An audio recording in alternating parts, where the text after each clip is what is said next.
Thank you. Gentleman's time has expired, and the chair recognizes Mr. Ezell from Mississippi. Thank you, Mr. Chairman.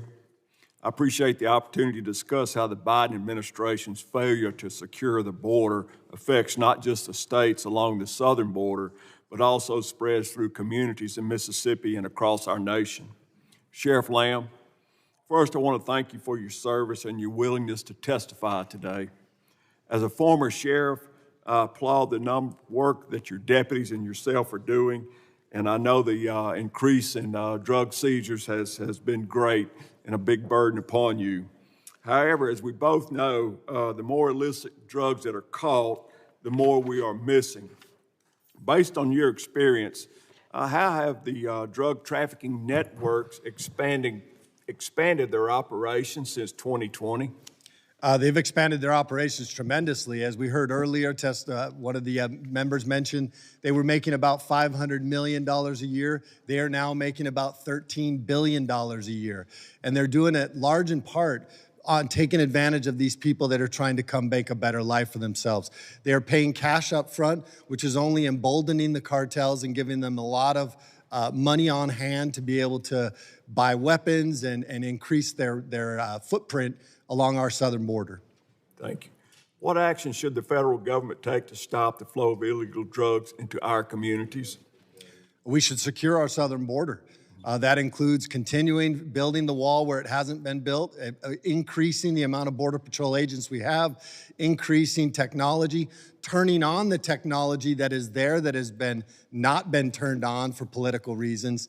These are all things that need to happen so that we can continue to get back to securing our border and helping these people who are being trafficked and the drugs from killing American lives.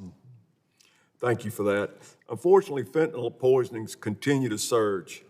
In a single year, fentanyl deaths more than doubled in my home state of Mississippi. In your testimony, you call the I-10 corridor that runs straight through my district, and I'd like to hold up this photo of an I-10 seizure in Jackson County, Mississippi, which is over 1,000 miles away from the southern border. Here you can see 29 pounds of mixed heroin and fentanyl, which was found in a single traffic stop. Clearly, border counties are not the only ones affected by this crisis. Does your department have the resources it needs to handle the surges in smuggling and traffic incidents? No, sir, we do not have the resources. We do the best we can with what we have. We're proud of what we do stop, but there's a lot more that needs to be done. When you come in contact with a human drug smuggler, how does your department determine where these criminals are heading? Through a series of questioning, we have a lot of guys that are very skilled at what they do in interdiction, recognizing things that don't line up in their statements, and then we start to work that back and figure out where it came from. A lot of them, as you can imagine, don't like to talk to us and don't like to tell the truth, but we do the best we can to find out where they came from. One problem that we had in Jackson County, which is still a problem, if we end up taking one of these folks that we've arrested to the hospital, do you have to spend resources and manpower on sitting on that person that's in the hospital? Mr. Ezell, yes, in the case that they committed a crime, let's say they ran from us and we pursued them, there was a crime, we would have to sit on them until we could book them in. In a case where there was no crime committed, we would not have to go sit with them. They would be turned over to Border Patrol, and Border Patrol would likely take that. But that would take a man off of his duties on patrol and have to sit in the hospital. Yes, sir, it would. Well, thank you for your answer. The Biden administration has allowed the crisis at the border to persist.